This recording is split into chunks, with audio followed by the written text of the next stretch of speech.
So I reshared the PowerPoint. Yeah. So I was gonna switch on the PowerPoint, but I'm not gonna. My camera, sorry, I can't do that as a result of the device that I'm using. Let's see. I think I can sort it out. Yes.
Guys, my tech is just so crazy today. I don't know what's going on.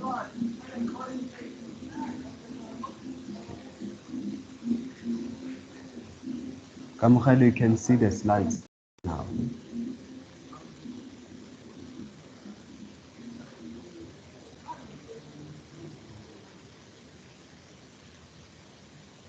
I can't.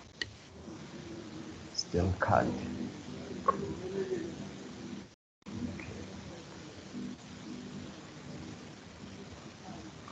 So I think something I can do is,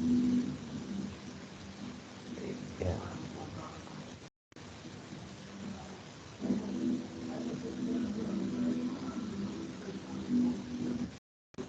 Kamukhalu, can you try leaving and rejoining the session? I think that's gonna help.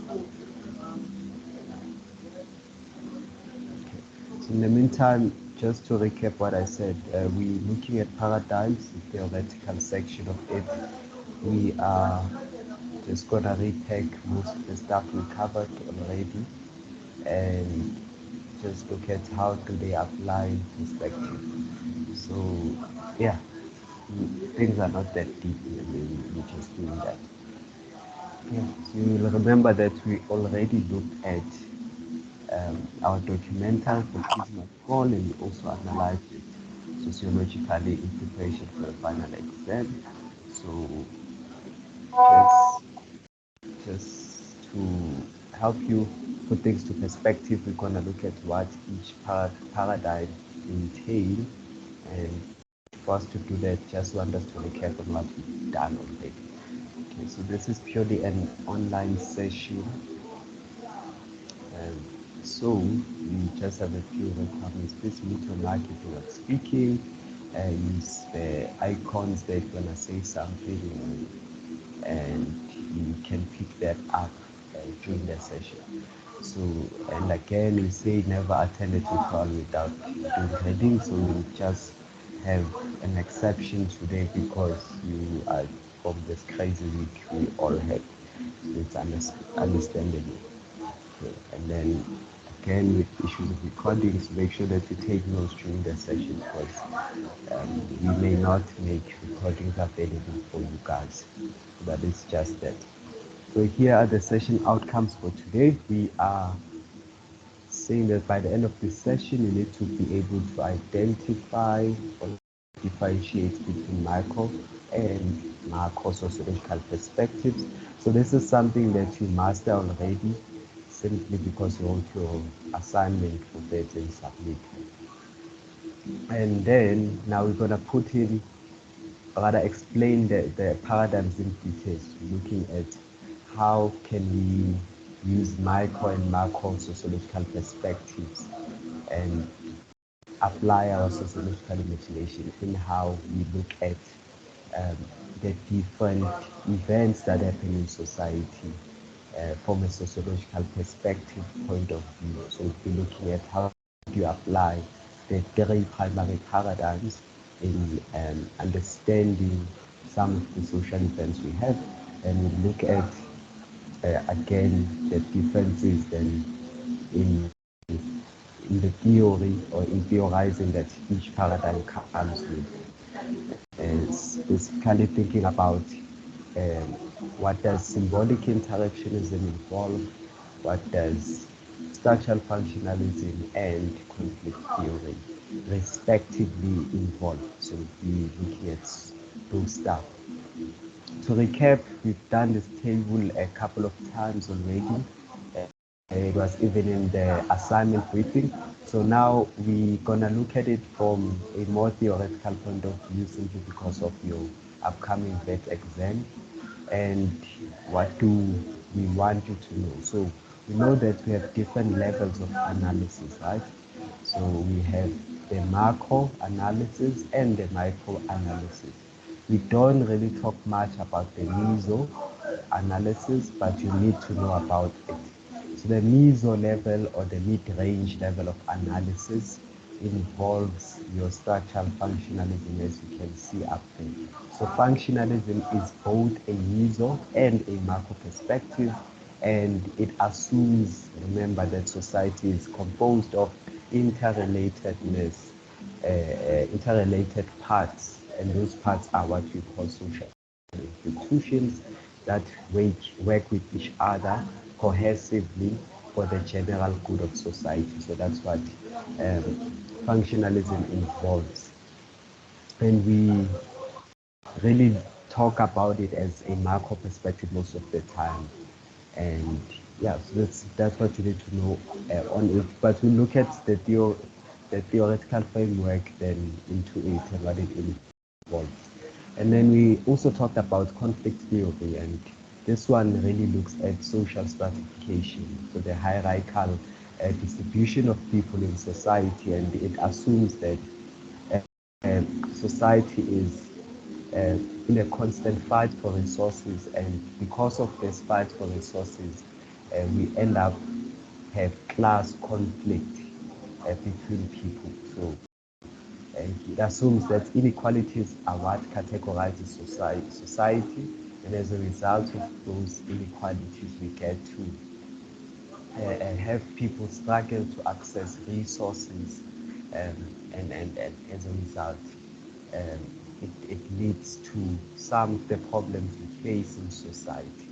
And then we have symbolic interactions, which is the last one in our primary theoretical approaches, which says as much as we say society is formed by institutions that work together, and we also say that there are inequalities in society that may lead to conflict, as the other two perspectives argue.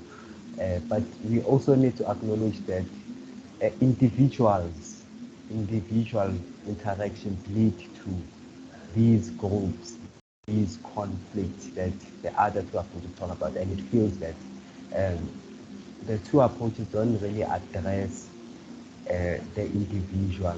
Rather, it is focused on groups and structures and institutions in society. So that's what we think about that. We look at what theoretical information forms part of each of the perspectives. So remember the questions we want to answer when we are comparing all these perspectives. So the macro perspective and the meso perspective, all at once is your functionalism, and it cares about what keeps society functioning smoothly, and it also asks what are the parts of society, and those parts are institutions. Remember the 5 core institutions, and we also think about how do they work together for the general good of society. And we also think about what are the intended functions, which are what we call manifest function, and what are the unintended functions, which are your latent functions, and what outcomes do these functions then have, unintended outcomes that do we get from these functions society. So we think about that. And conflict theory looks at resources, the distribution of resources. So it asks how are wealth and power distributed in society? How do people with wealth and power keep them? So do they exploit people or not? Um, are there groups that get ahead more than the others, and why do we have such inequalities? Also think about how our societies, resources and opportunities divided. So that's a Markov perspective of conflict theory. And then the last one is symbolic interactions. We ask the question, how do people co-create the society? So how do people come together and end up creating this broader society we have? And how do social interactions influence, create and sustain human relationships? And do people change behavior as they become mobile or move from one part of the world to another? So that's what we're going to think about as we explore the theoretical inquiry into the paradigms. So we are now going to try and bridge the gap between theory and practice. So we've already looked at the practice or the practical of how paradigms are used. Remember, we looked at your field must fall protest, and we analyzed how some of the paradigms apply to it. So now we are bridging the gap and saying, so what theory or what subject matter really matters or is applied in us looking at the paradigms. Yeah, so that's what we are doing now. We look at each of the paradigms and what they entail separately, starting from the micro, meso, then the macro paradigm. Then we'll also think about one secondary sociological paradigm known as feminism. And we'll end the session from there. So let's start with symbolic interactionism. So this is a paradigm that we have. Yeah. Can someone please add me to Scholarly there, please? Okay. So symbolic interactionism is one of the paradigms that we have to remember that. Now, this is a nice summary of explaining what symbolic interactionism is really about. So symbolic interactionism really looks at how individual to individual relations work. And it looks at how individuals end up creating society. And where does it start? So it says the first thing we need to understand is that individuals interact with each other. And as they interact with each other, that's why the theory is interactionism, right? It talks about the interactions of people. But it says that these interactions are driven by symbols. That's why it is symbolic interactionism. So it starts there. So it says that if we don't have symbols that are shared as people, if we don't share any symbols with each other as people, we are not going to interact with each other. So it says that symbols are very important in the interactions between people. And what are those symbols? They can include language, they can include culture, values, morals, and context, all of that. So if we are able to relate with each other within a specific context, then it means we have these shared symbols. And it says that we use these shared symbols for us to establish meaning of our surrounding environment. So when we have established this meaning, we are then able to interact with each other in meaningful ways. So these symbols basically, you know that the basic definition of symbol is something that stands for something, right? So it may represent or signify something else in a particular context. So, for example, a wave of a hand may symbolize that you are saying hi. So if you raise your hand and show the person your palms or your hands, you're signifying that you're saying hi to them. And now we think about the context of that. For example, if you think about a traffic cop they may raise their hand, and the same way as you'll raise it when you're saying hi, but the meaning of that is totally different because of the context. They're in the street, so the meaning is different because that's in that context symbolizes that they are saying you must stop. So if you get what I mean. So symbols and are ways, they may stand for something, they allow for interaction, and they may differ depending on the context that you are at. Yeah, so when we have shared symbols, we are able to establish meaning. And when we have established meaning, it means that we are able to interact with each other in more meaningful ways. We are able to understand each other in more meaningful ways. And as a result, we are going to start developing views. Yeah, so we are able to develop views about the social world that we find ourselves in. And when we have these views, we are then able to communicate those views with each other. And we say that is exactly what forms a society. So it is formed when people are able to use their shared symbols and form their meanings from these symbols, establish their views from these symbols, and communicate them with each other. And that is what forms society. So this perspective argues to say it starts with the individual for more meaningful interaction to happen. And it says the broader society that structural functionalism talks about is formed through this basic process of having shared symbols, establishing meanings from them, developing views, and then communicating these views with each other. And it says that these big structures and institutions that we think about in the other paradigms, they are formed from this basic thought process between a few people. So we just want us to now think about some of the 8 tenets of symbolic interactionism.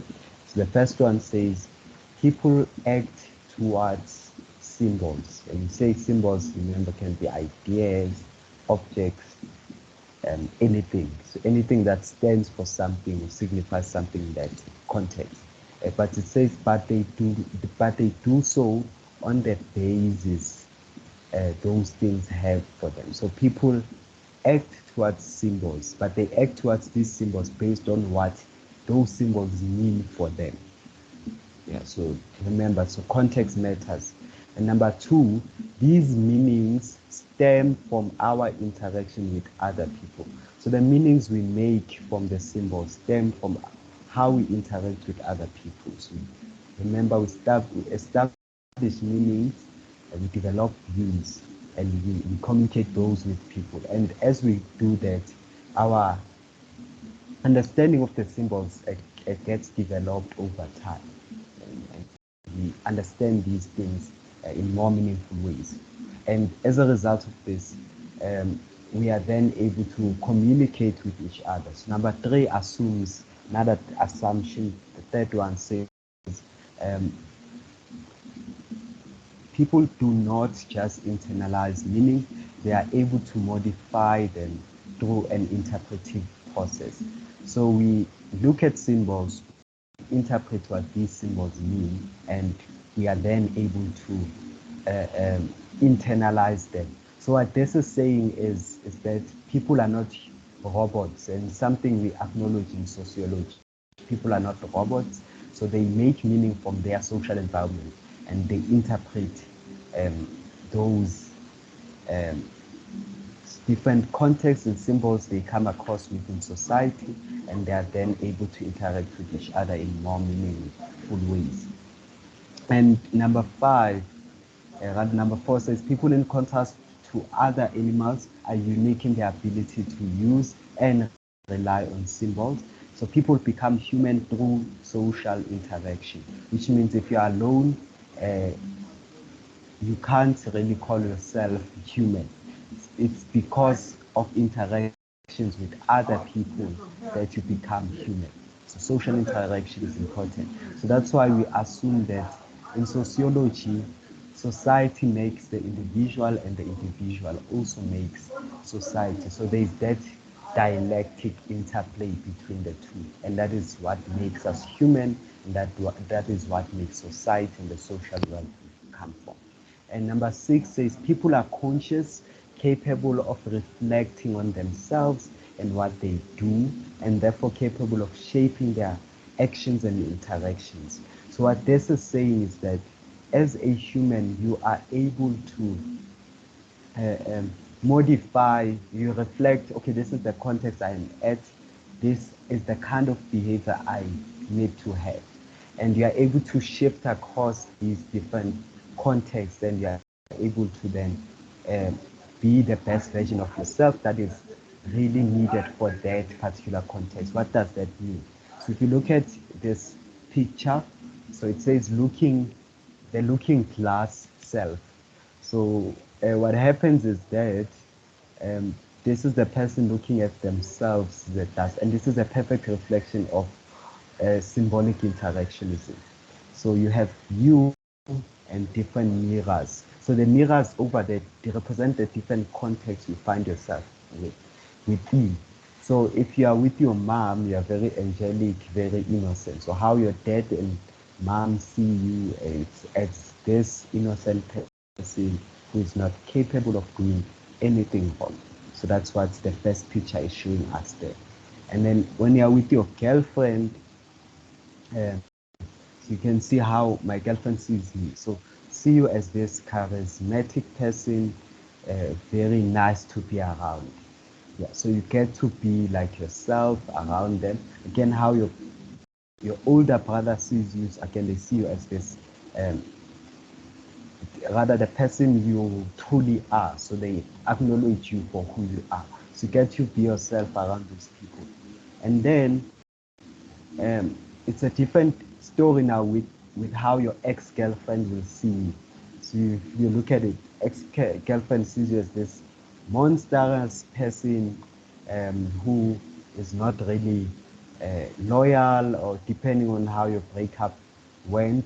So the important thing is that as you move across context, and goes back to point number 6, so as you move across different contexts, you become a version of yourself that is suitable within them, and it really shapes how the people around you then are going to see you, and how they see you defines really how they are going to interact with you.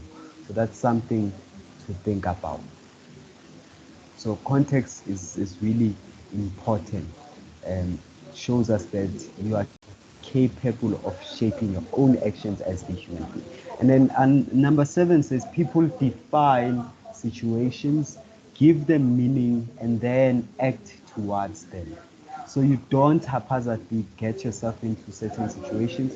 So you first study the situation. How is the situation that I found myself in, and what is the best course of action within this context?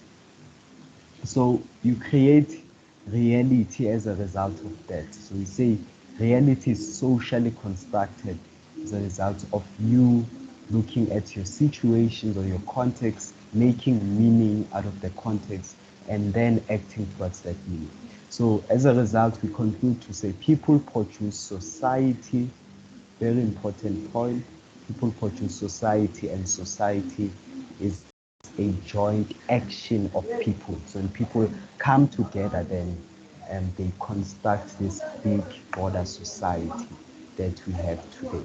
So that is what symbolic interactionism looks at. And how do we apply it then to education?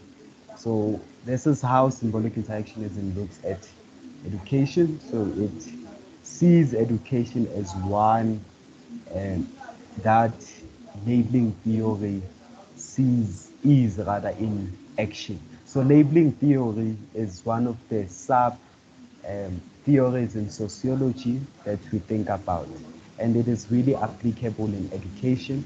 So we'll talk about labeling theory in more complex ways next year, block 2, when we are doing African philosophy. So just to briefly outline what it looks at. So it just involves the ideologies to say that humans Remember we said symbolic interactionism says people use symbols, right? And from these symbols they establish meanings, and it is from the meanings they construct that we have different views being born. So the same thing. Now it says that with labeling theory, just a theory that says you are going to observe certain things in society, and you are going to attach certain meanings to them. So you are going to label the aspects of society, and as a result, you are going to be able to create meaning from them and make sense of that well, or rather that part of society. So that's what labeling theory looks at. So, and an important point then is to say that labels are difficult to shake off and can create self-fulfilling prophecy. So it's very important. It's very difficult to change a person's perception about certain things in society. So that's exactly what we look at. And an important thing then to think about is credentialism, as you can see that. So it embodies the emphasis or on certificates or degrees that come, yes, it embodies a certificates, degrees to show off what skills does the person have, what level of education have they got into, what qualifications in terms of jobs do they form part of, or do they have the potential to get hold of. So what does this mean really is to say symbolic interaction in education is what leads to people being accredited with certain credentials, right? So it's as a result of them having certain interests on a certain aspect of education, certain field or discipline, and as a result they get qualifications on that in some way. And we say that certificates and degrees are labeling the individual based on what the individual is, what individual expertise does the person actually have. So that's how you can apply symbolic interactionism on education. So I understand this. The applications really is really complex, not really easy to understand. Just know that because we use symbols in our interactions, symbolic interactionism in the educational context involves just that. So you are labeled within the education fraternity based on what you studied, if you get what I mean. What credentials do you have within society? And you are labeled based on that. So that's what symbolic interactionism involves within society, and bringing in then the structure and agency debate to it. So that's another way to think about it. So we know that it is through us talking about social agency that we can talk about individuals. So when we have individuals exercising their social agency, we say then they are able to interact with each other in collective groups. So going back to our diagram again here. So we think about it now. When people have a shared personal trouble, they are then able to use it in a way as some symbol. So it becomes a social force of some sort that leads to them communicating with each other. See that? They get to communicate with each other using this shared social force or personal trouble. And as a result, they exercise their agents and come together or lobby together to act against the structure or act independent of the structure, as you would expect. And that's another facet really that you can use when you are trying to understand symbolic interactionism. Really applicable to Bismarck's fall protest. So students came together, exercised their social agency, and acted against the structure or the social structure being the government and people in power within higher universities as they wanted fees to fall and for free higher education to be applicable.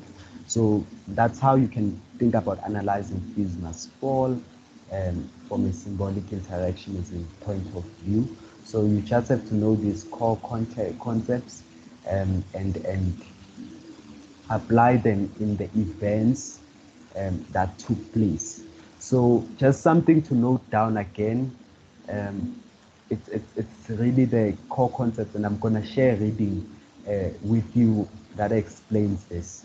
So some of the core concepts that define an interactionist analysis is, the first one is context. So from context, people are able to find symbols that can be shared with each other. So that's the first concept. And the second concept is perspectives. So when they have found these symbols, they have different perspectives about these symbols. And we say that when these symbols now are uniformly found across that a group of people, they then form a culture in that we will know that raising the hand is a sign of saying hi. So it started from people now having more and more people having this shared symbols, and now means the same thing, that it's a greeting when you raise your hand and wave it around. It means hi. You get what I mean? And again, we get them to say people now start strategizing on the best ways of interaction with each other. So strategizing is one of the concepts too. And you know that for them to strategize, then they will have to negotiate with each other. So they have to talk with each other. So those are the 5 concepts that we think about really. So the first one, remember guys, it is context. I will try and write here. No, it's terrible. It's a bad idea. It's fine. Yeah, so I wanted to try right. The first one is context. I'm using my mouse, so I can't really write properly. We have context. Number 2, perspective. Number 3, culture. Number 4, strategies. Number 5, negotiation. So those are the 5 core concepts of an interactionist analysis. I'll share reading with you guys. Someone please remind me, so if I forget to do that. I'll share reading that looks at symbolic interactionism in detail and how you can use it in analyzing different events.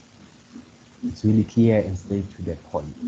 Okay, so can I ask before we move, do we understand symbolic interactionism?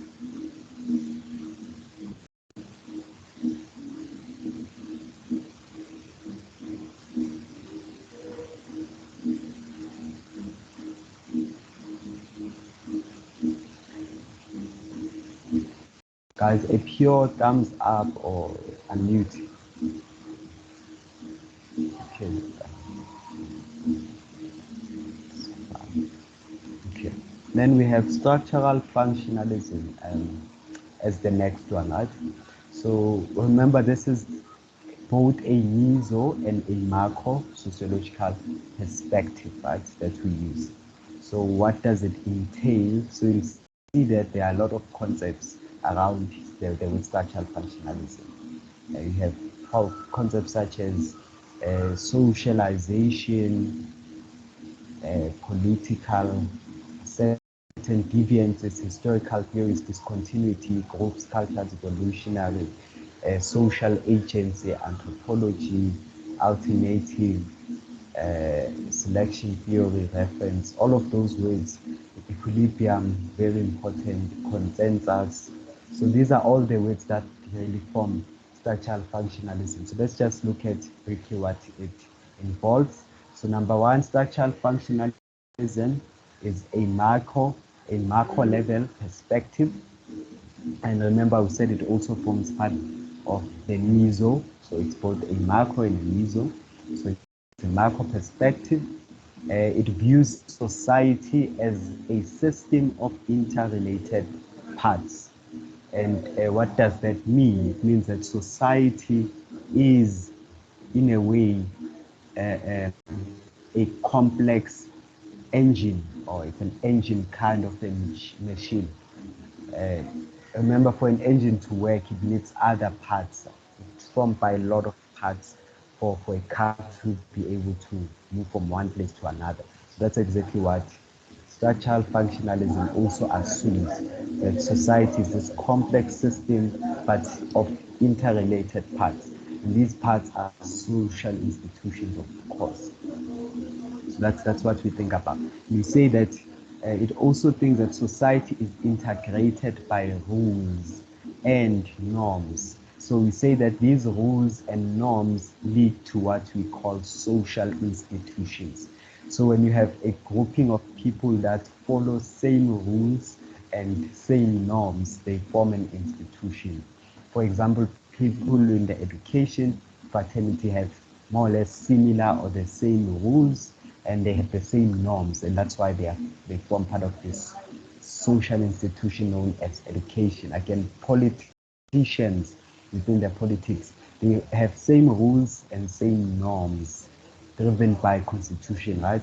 And they form part of the institution politics. Again, people in religion have the same rules and norms, and they form religion as an institution. So if you, I hope we get what I mean, man. It's really that. When we have people sharing the same rules and norms, they form one institution. So they get integrated to one institution, one social structure. And then again, it also looks at the major parts of society. So this perspective assumes that the major parts of society are institutions. And what are these institutions? That is the economy, that is the family, that is education, that is religion, and that is government or politics. So those are the five major institutions or five major parts of society that structural functionalism talks about. And it says that now these institutions are interrelated. They work with each other, they complement each other, they're interdependent to each other, interrelatedness. So they have a symbiotic, a kind of relationship where one cannot exist without the other, if you get what I mean. So it then says that when this symbiosis gets disturbed, then we are going to have a problem in society where there is instability then in society, as the groups are no longer working in a symbiotic relationship. So this is a concept map of what structural functionalism really looks at. So this just looks at some of the key conceptions that we have. So let's read it from the left to the right. So it says the key concepts of functionalism. So one of the key concepts of functionalism is social facts. And what does that mean? It assumes that social structures which exist outside the individual. So it says it's a social fact that the individual on their own doesn't make up society. So what does that mean? It means that there are other social structures that are outside the individual that make up our context or our social world. So that's a social fact that functionalism says. And it is based on this fact that other assumptions and key concepts come up. So again, it talks about collective conscious. And what does that mean? So that is a society where everyone has shared values and beliefs. So it says society is this collective system where we have people being divided based on shared values and beliefs, and they are divided into different institutions based on whether do they share the same values, do they share the same rules and beliefs or customs or ways of doing things. And it says that when people are categorized based on these shared beliefs and views, they are then able to be in a state of stability. So they have a stability, and the stability we call value consensus. They have value consensus. And what builds up value consensus or stability in society is us having people being categorized based on their shared roles their shared goals, and their shared norms. So that's one of the key concepts of functionalism. So people in social institutions are allocated or categorized based on shared roles. So for example, people in the education institution have the same role, right, which is working with knowledge and imparting knowledge in society. They have the same goals, they have the same norms and ways of doing things. So that's what this perspective assumes. And very important thing to think about on that. And another concept that is in light blue is the concept of social control. And what does that mean? So that's a concept that discourages the deviance and maintains order in a social system. So it says that social control or having certain people in power or in a state of authority is very important so that we maintain social equilibrium or stability within the society or our value consensus. For us to have stability in society, we need social control. And how do we establish our social control? It is through goal attainment. So we make goals to say this institution really cares about this. This is what is desirable and worthwhile within this institution. And as a result of that, we are able to have a social equilibrium or stability in society.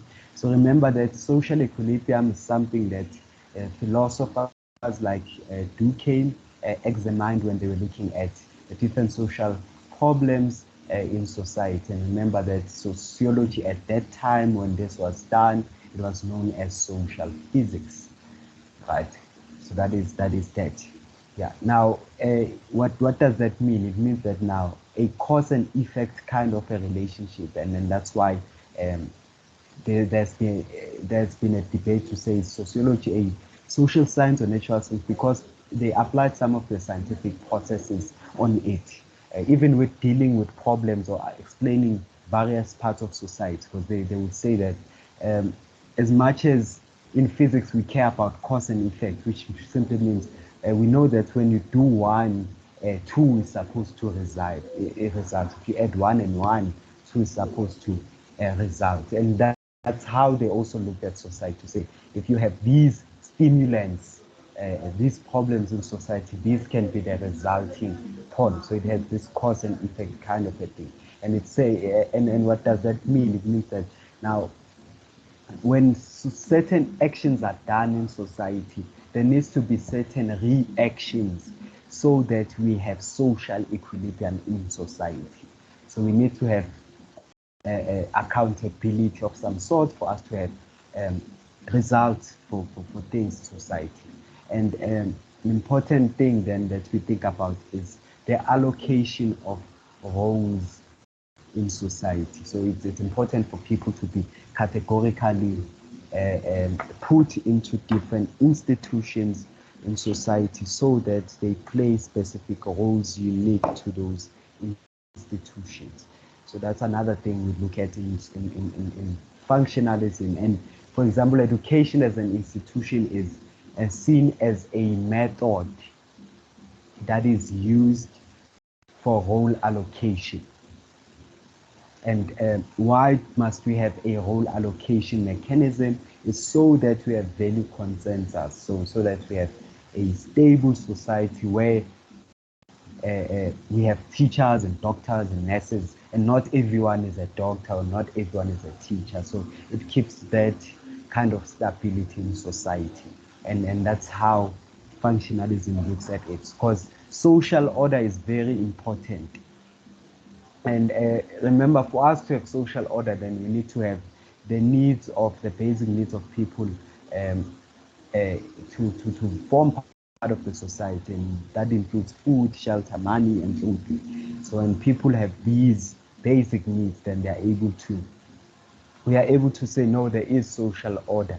Now we start having social disorder when these people are, or rather these basic things are not in the capacity of the population of the society, and that is what causes now disequilibrium or instabilities within the society. And as a result of that, we start having a lot of problems in society. And you can think about what happened again with these massive protests, and again with the example we've been using all along to say, why do students protest? It's because of this. When they start lacking some of the basic needs, because you see the basic needs are food, shelter, money, and clothing. So when they start lacking one of the basic needs, it causes instabilities within the social institutions that they form part of. And in this case, students form part of the education institution, and that caused instabilities in other social institutions such as the politics, or government, or the economy, and religion and family, because of all of this. Because remember, with the religion side, we said students, what's this pastor had to bury a lot of students that died in these protests, and you see, it's a very important thing to think about, the social order, important concept of functionalism. And you guys will notice there's a lot really involved in functionalism. Another word we talk about, very important, is socialization. And it's something you need to remember again for Western philosophy in block 1 year of study 2, we'll talk about socialization. And the context that we look at socialization in is in the educational context, to say, how is functionalism responsible for explaining how people end up having this able society where we have people that have shared values and norms and belief systems. And that is what socialization is. So a definition of it is just how society's values are passed from one generation to the next. It is through the process socialization. And we talk about primary socialization and secondary socialization. What is primary socialization? Primary socialization is the socialization that happens within the home context, within the family institution. It's the socialization that is done by parents. So they teach you, number one, how to communicate.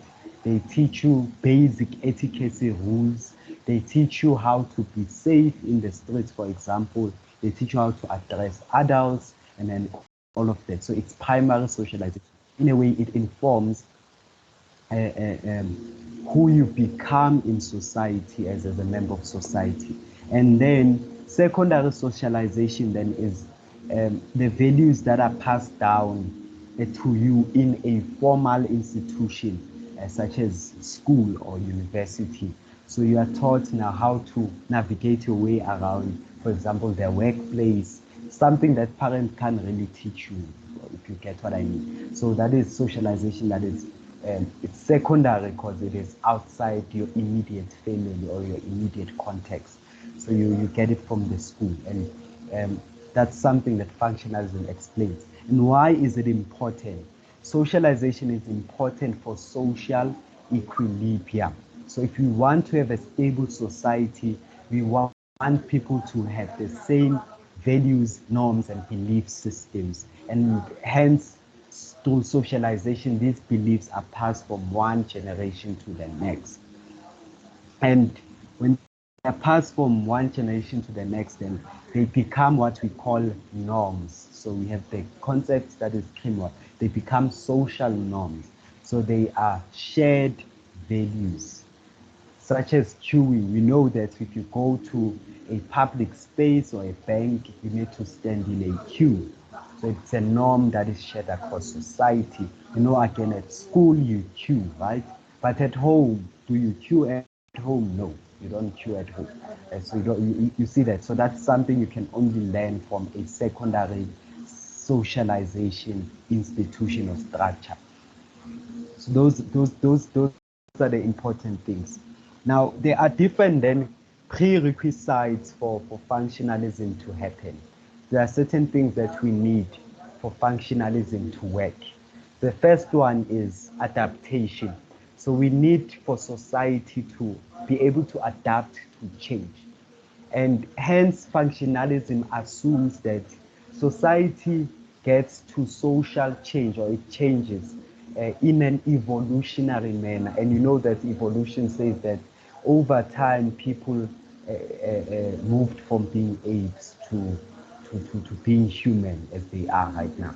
So that's one of the prerequisites of functionalism. It says that we need to understand that society must be able to adapt over time, and for us to maintain order, it needs to adapt slowly to change, so that we counteract the changes, and we are able to still maintain our instability within these changes.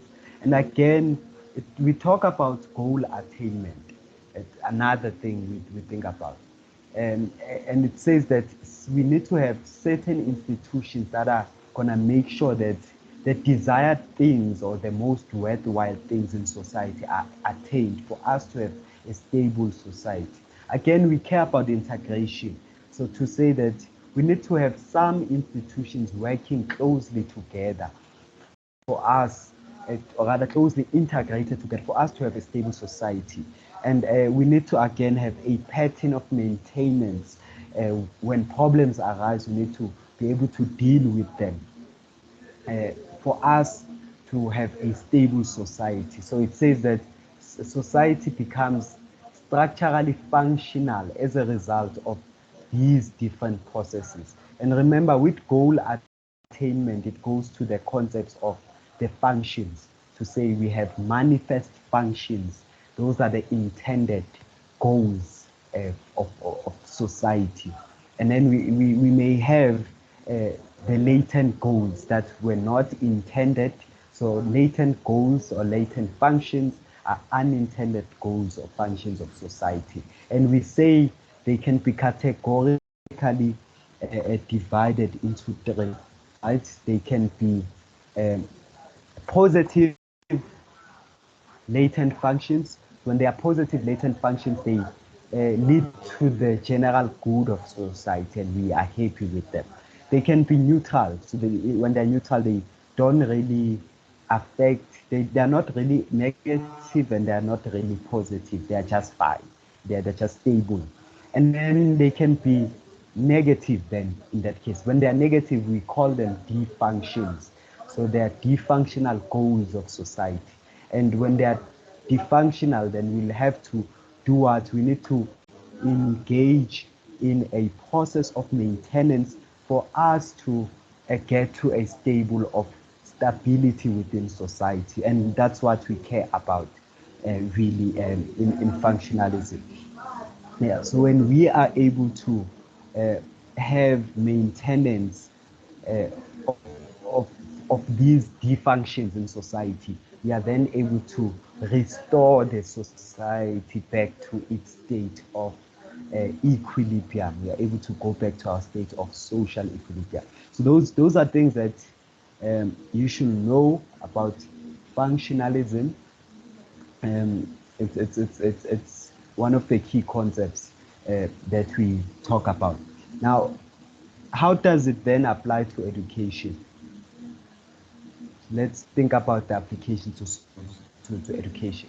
So functionalist theory is really helpful for education. So this is how it views education. So it views education as one of the most important social institutions of society.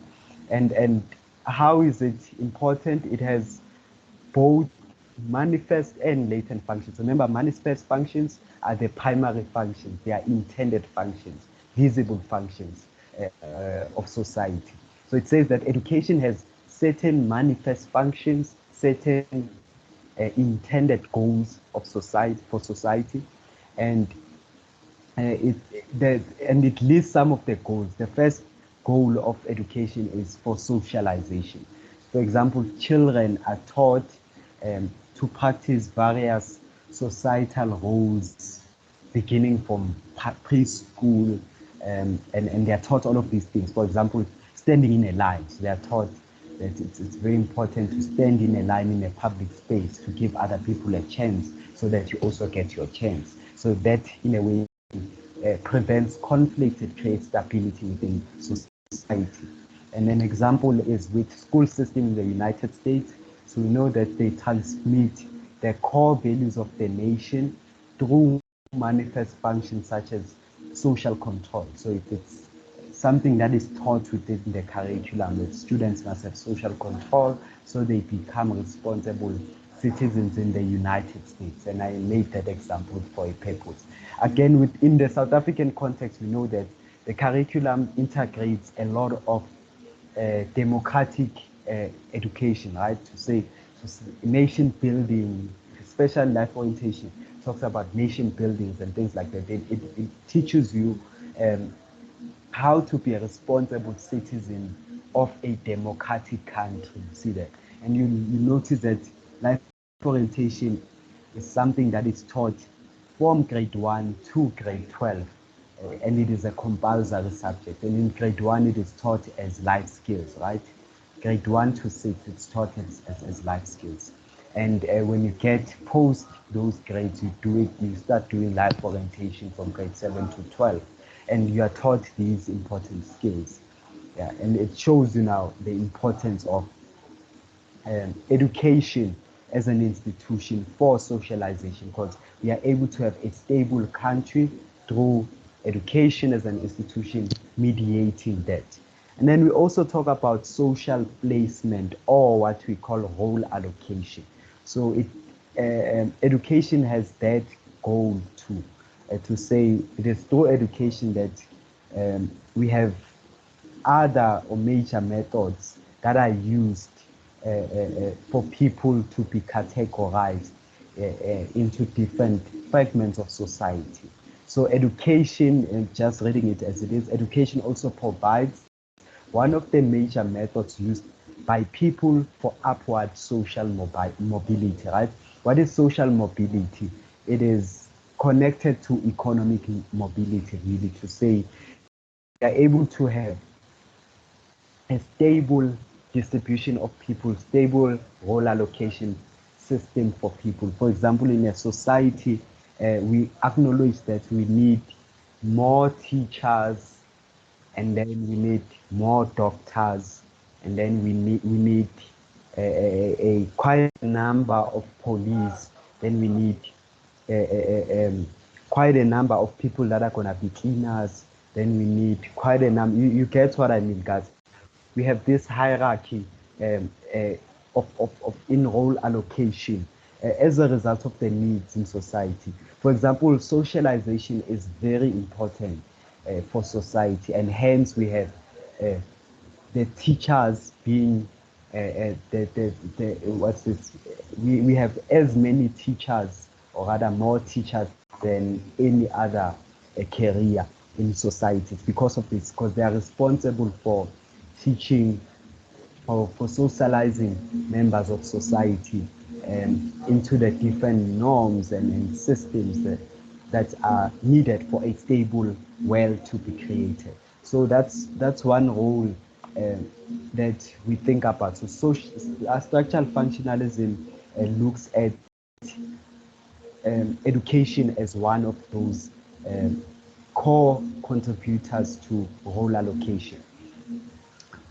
So those are the manifest functions, guys, by the way. So now let's look at the latent functions. So education fulfills some latent functions. So one of the latent functions that educational settings or institutions introduces students to social networks. So kids or children or learners get to learn how to interact with other people of diverse background, of different experience, language, and ethnicity. So they're able to learn how to interact with them, so that when they start finding jobs in the future, they've already mastered how to work with other people. See that? So that's one of the latent functions. So it teaches learners how to work in small groups, because that's important for the curriculum. And with the United States, something nice about it is that they teach, one of the values they teach the learners is individualism and Constructivism. Those are the two important things. You can go read further on that. It's a very important, it's integrated in the system. And guys, there's a reason why I didn't talk about, rather make South African examples, because you will know that there are certain flaws within the education system that we, the younger generation of teachers, need to improve on. Something that needs to be thought of. So those are things integrating the curriculum, and they assist very much in creating a sort of more stable society, and especially when they are taught directly as such. Yeah, so that's an important thing to think about. Again, we say schools also prepare students for competition in life through athletics and academics. So we know that in some schools, we are forced to take part in athletics. So it teaches you that you will not always be the winner. There will be other people winning more than you in life, and you are able to, you need to be able to adapt to that and accept that you will not always win all the time in life. So that is an important thing, and it's a latent function that is taught. And again, functionalist content that school is taking over some of the functions that were traditionally undertaken by the family. So that's another one. It's a latent function. It's unintended. To say, for example, you were taught at home how to talk to adults, how to interact with other people, and talk to people of different race, or children from other families. You see this respect and moral standards. You are taught those standards from the home context. But over time, remember, because of evolutionary change, as we move from society, find that parents send their kids when they are as young as 6 months or 3 months to a daycare center because they have to go and work. So we have this capitalist society now, and as a result of this, now structures within the education institutions are forced now to take on some of the roles that were supposed to be undertaken by the family institution. And it goes back to this important point to say, as a result of these changes, we acknowledge that at some point we need to have the integration. If you look at the highlighted point section there. So that's why integration is a prerequisite, to say we need to have the institutions working with each other. And why is that important? It's so that we have social equilibria. So those are the important dynamics you can think about. So it's as a result of these things that we have education as an institution taking on some of the traditional roles that were taken on by the family. Yeah. Now that's something you can think about. And on the fees must fall protest applies the same.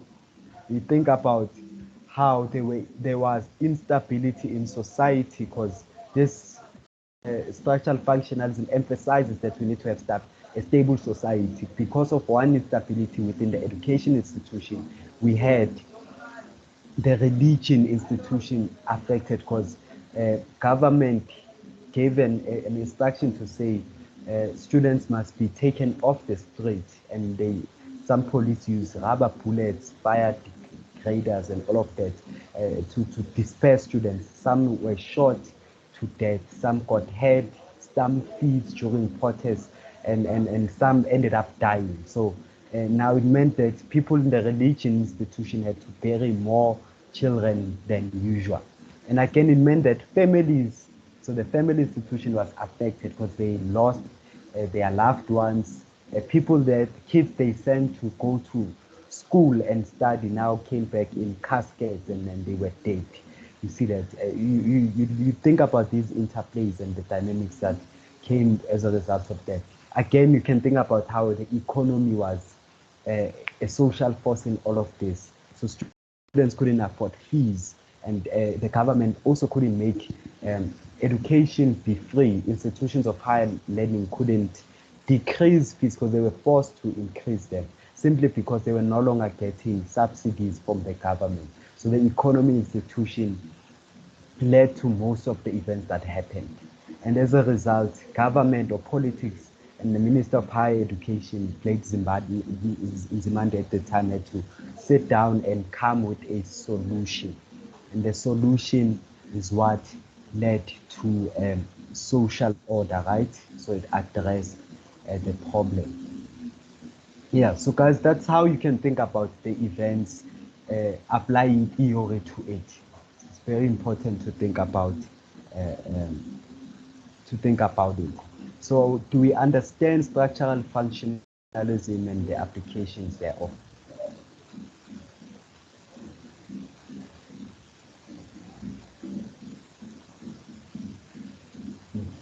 Just gonna get a thumbs up. If you're fine, we can move on to the next one, which is okay. Okay, so we have the last one, the last paradigm being a conflict theory. Okay, so conflict theory is really defined by what you see on the picture, to say people are always in a struggle of some sort.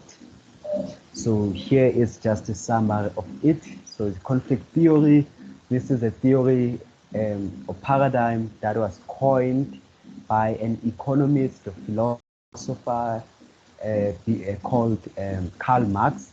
So Marx was the root of this theory, right?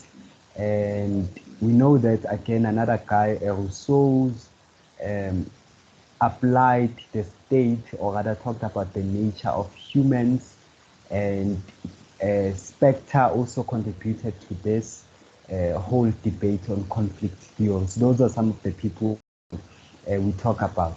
And here's a quote. It says, humans are born free, but everywhere they are in chains. So guys, the I is not this. It's a direct quote from what Rousseau said.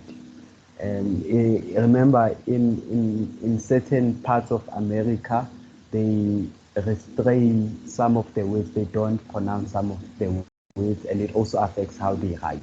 I think if you're English students, you'll understand that you do that in social linguistics. Okay, so the quote says, humans are born free, but everywhere they are in chains, right? Now, what does that mean? It explains exactly how our society is. It's simply because you have a sense of agency, but because of the social world that you are born into, you are in a way restrained.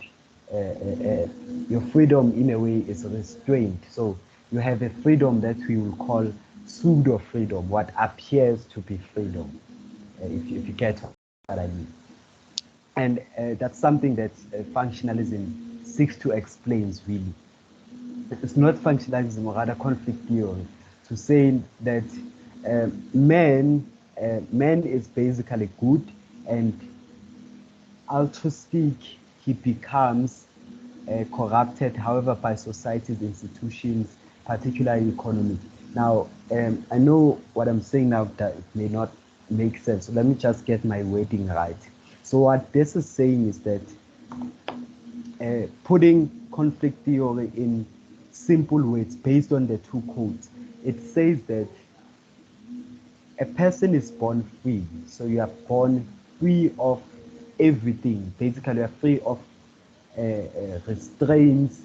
You are free from problems, social problems. You are free from structures and all of that. You are basically free to be a human and enjoy your life.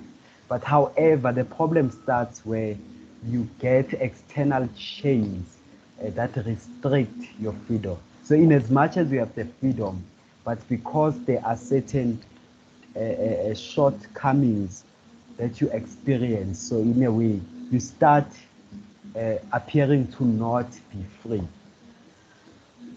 So again, when you are born, you are an innocent being. We know that you are basically a good human being.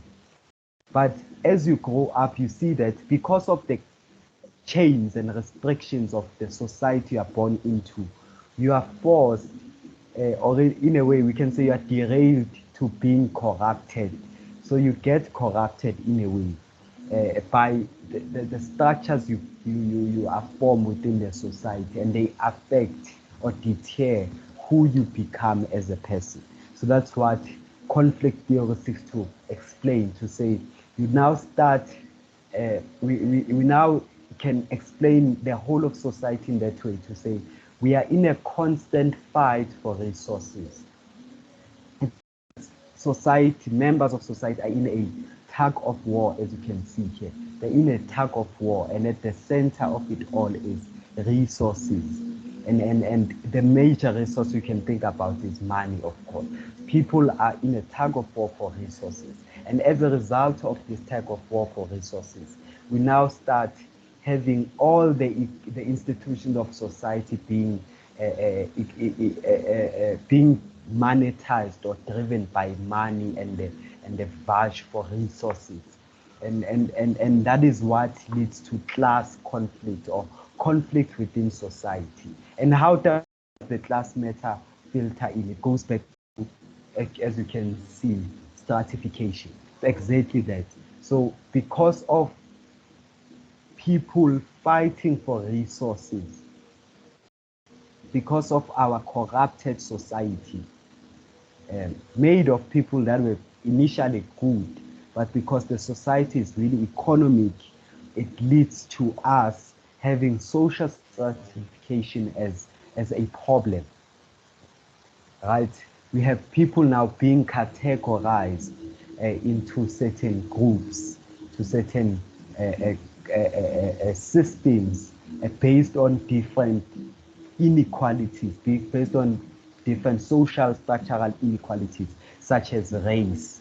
You know that with black people, they will be more or less be deemed as of less economic worth than white people, because of, again, the inequalities within the societies over time, because of the society's history. Again, we also think about gender. Again, we know that we will have women being seen as inferior than men. And again, it also perpetuates this whole narrative to say we are structurally categorized as members of society into different hierarchies as a result of money as a social force. Again, we can think about age. Again, you see that, again, in terms of perception, you see that the views of young people are not really valued than the views of older people. We see that in governance, for example, the ANC government, as an example, in the South African context, we see that it is made by relatively older people, while we know that the younger generation is in majority within the society. So that's another thing we think about. So because of these inequalities, age as a small aspect may create some conflict problems within the society. And we say that society in general places value on these inequalities, and it uses them for defining all aspects of society, from the family to from the smallest institution, or rather the most important but the smallest being the family, to the biggest institution in society being governance and politics. So you see that you have this conflict from family, and you know that age is an issue even in the family context. So you don't have a say because you are young, even though the elders are doing something wrong. So you see it. That's why we say as a conflict theory is a macro perspective, because it covers all aspects of society, from the smallest problems to the biggest problems in general. And that's what we think about. Now, then an important thing then is to think about what does that what does then what applications rather can we have for conflict theory in the educational context. So we know that, number one, conflict theorists believe that education system reinforces and perpetuates social inequalities that arise from differences in class, gender, race, and ethnicity. So now it gets to this. Now, with all the perspectives, there are always criticisms. So you can see that the first point here is against what functionalism says. So functionalism assumes that education leads to social order and in the allocation of people to the different parts of society. But conflict theory says, no, education is a problem because it is through it that we have social stratification. It is through it that we have people being separated or divided based on their race, their class, their gender, and ethnicity. So it says that the broader problems we have in society as a result of the education system. Again, the second point is educational systems preserve the status quo and push people of lower status into obedience and maintain socio-economical disadvantage. So this one goes to this point, very important point that we asked earlier in the session, in that table of ours, to say with conflict theory, we also ask this question: how do people with wealth keep this wealth and power to themselves? So it goes to the second point here. It is through education, because it is through education that we maintain the power dynamics. So the less educated you are, the more obedient you are supposed to be in society, as you don't really have economic power, so you don't have wealth, you don't have a say as to how things are going to be done in society. So that's the problem. Again, another criticism to structural functionalism. So education as a system, you see, it creates this problem. Again, it's really applicable then to your fees must fall protest, to say students took it to the street because they realized that because of our race, because of our background, because of our past as a nation, we are infringed. The status quo has not been leveled. We are infringed of our education because we can't afford fees. And because of this, we are then not able to exercise our right to education, even though constitutionally speaking, we have a right to education. So the disadvantages and socio-economic inequalities that come into play or to the debate in society, they're largely because of education as an institution. And that's the criticism that conflict theory has, and the views that conflict theory has on education, to say it is, in as much as it is a solution to a lot of problems, but it can also be the cause or the problem of most of the problems in society. And the third point says that fulfillment of education is closely linked to social class. So if you have the more, for you to be fully fulfilled and benefit from the education system that we have, you need to be, we are saying that this is closely linked to the social class that you form part of. If you are of a poorer status from a rural place, for example, deep rural place, it is slightly more difficult for you to see the value of being educated, because number one, you don't have access to devices to apply to institutions of higher education, so you can pass really well, but you can even, the education doesn't really fulfill its purpose because of the social class you have formed, as an example. And the last concept to think about is cultural capital. So this simply means that cultural knowledge that serves as the metaphorical currency and helps to navigate a culture. So what this means is that the kind of culture that is embedded from the education system, it in a way becomes a metaphorical currency that drives the society that we have. So the kind of cultural knowledge you have determines if you are going to make it in the economic domain. That's what I mean. In the work space, so the culture you get determines if you're going to be successful or not. That's what it means. And if you think about the picture then that is on the side, it really shows conflict theory on education to say, again, as one of the defunctions or unintended functions of education, we know that students get bullied at school, as you can see over there. And that may, in a way, deter the personalities of the members of society over there. And that can be a problem instead of a strength of education. So that's something that we also think about when we are looking at education as an institution from the conflict theory perspective. So let's just continue to other things that we look at.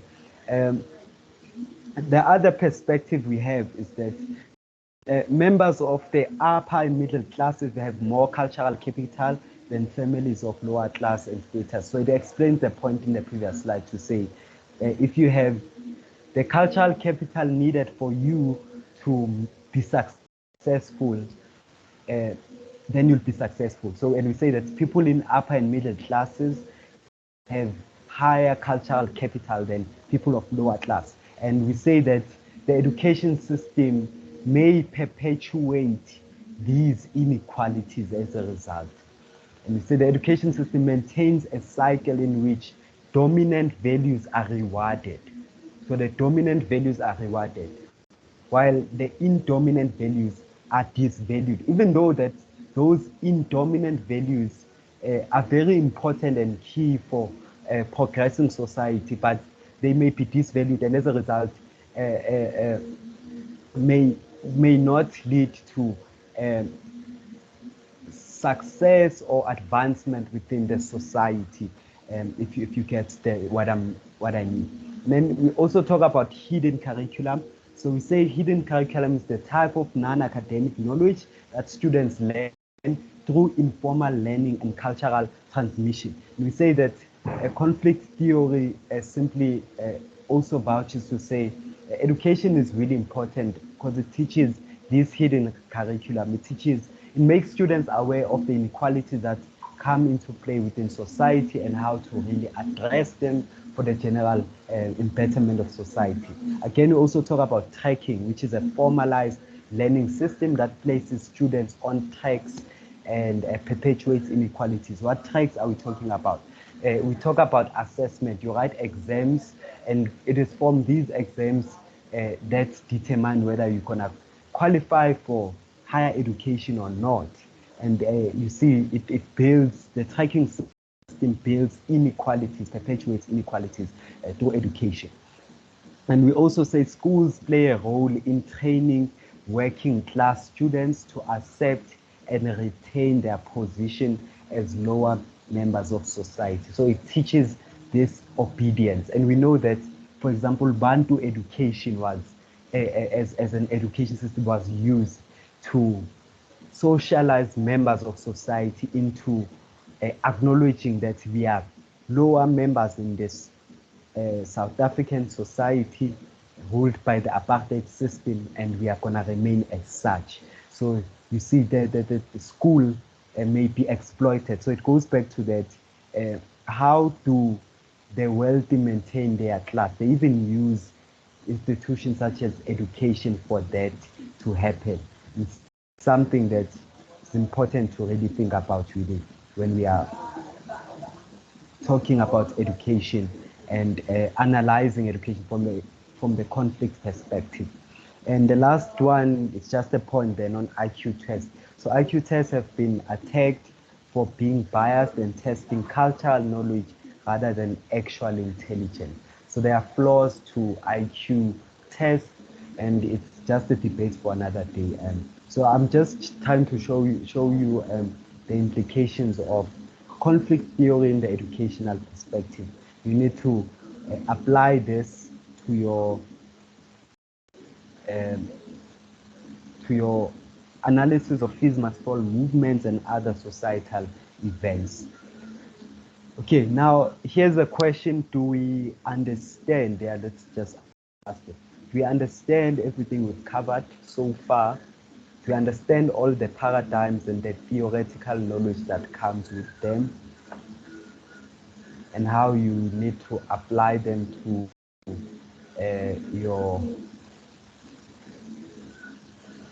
your fees must fall protests and other sociological problems or social problems we have in the society? Can just one person unmute and let me? Alizwa, are you fine to understand the paradigms? So I have like short review questions at the end that I want us to just look at. And yeah, it's just gonna be you then doing most of the talking, people. Okay, so let's look at it's a paradigm that is not discussed much, and I think you're not gonna cover it bits, but I feel it's really important for the current society that we are in. So a secondary paradigm or theory or sociological theory that we talk about is feminism. So feminism, feminist theory. So what is feminism? So this is just a sum of everything in one slide. And we're also gonna look at how is it applicable to education. And guys, remember, it's not a waste of your time to listen to feminism, because remember, in Fees Must Fall, one of the unintended functions of the Fees Must Fall protest was feminism. Remember that women were in charge, or ladies were mostly on the front lines, and there were debates. There was even a drive where students had to wear dukes to represent intersectionality and how females' voice needed to be heard in the revolutionary movement at that time. So remember that it's something that you need to include in your essay analysis, and I think it's going to help you to know about feminism's application to the Fees Must Fall movement. Okay, so theoretically speaking, so feminists are liberal people, or they are people that believe in the empowerment of women. And it's people that believe that we need to bridge the gap in how allocation of roles is taking place in society and all of that. So we have different kinds then of feminists. We have liberal feminists, we have radical feminists, we have Marxist feminists, and we have black feminists. And they've evolved over time, and you can see that they've evolved over time. It's because it's just theoretical stuff. So they, of course, they move or advance over time. And what do liberal feminists believe in? So they believe that society holds the false belief that women are less capable than men. And those are liberal feminists. They believe that society is always in attack of females' sense of capability to advancing anything, or rather to doing anything in society. And then radical feminists now really focus on patriarchy. So they say that patriarchy is the main form of inequality in society. So they disregard even race as a factor. They just say we have all of these problems in society because of patriarchy, and they say inequality starts from there, and we have all these other inequalities emerging from patriarchy as a problem. And then we have Marxist feminists. So these ones see patriarchy as a result of class inequality, to say it's as a result of patriarchy that we have people being disvalued based on their social status or class in society. Then we have black feminists who believe they get less opportunities than white women and men. So with these ones, they see victimization from two angles. So they first say, because of the color of our skin, we are marginalized. And they also say it's not just women that are marginalized, it's us black people that are black women that are marginalized because of the color of the skin. So in this case, they even see that white women have more privileges than them. So that's what black feminists think. And then the general one then is to say all men they see themselves as victims of all forms of patriarchy from men. It doesn't matter if they are white or black. So those are black feminists. Those are the views that they have. And let's just talk about then what brought the issue of patriarchy. So the first problem that brought this is male domination. So here we say that men often control key decision making and sometimes use force to maintain their control. And there's a statistic to say around 570,000 cases of females being victimized or falling victims of violence because of forced control maintenance from men are reported. Such cases are reported each year in the United Kingdom. So that's a statistic we have. And in the South African context, we can think about the gender-based violence epidemic that we've seen. It's as a result of this male domination narrative that moves from one generation to the next. And again, we think about domestic labor as another problem. So with this one, within the family, most unpaid work is done by women, right? So Marxist feminists then argue that this is invaluable to capitalism as she produces and rears future workers without any cost. So it simply advocates to say women do the most important work in society. When they say she produces, means they give birth to the kids or the future members of society, and they even raise them. So in a way, they are the future of society, but they don't get paid at all for that. They don't get any I'm losing the way. They don't get any. Guys, someone can unmute, and I'm pretty sure you get what I mean. They don't get any recognition or value from what they do in contribution to the society, and that's what Marxist feminists argue to say. And another problem we also talk about is emotional labor there. So remember, I'm looking at problems or in society that led to feminism theories that we have today. Another one is emotional labor. So radical feminists claim that wives provide emotional support for their partners, and they need to be recognized for that. And you also talk about economic dependency to say women are dependent on their husband, in most cases, and the wife will give up work to take care of the children. And it's as a result of this economic dependency that we have the broader problems of society that we have. So that's something that we feminist theories look at.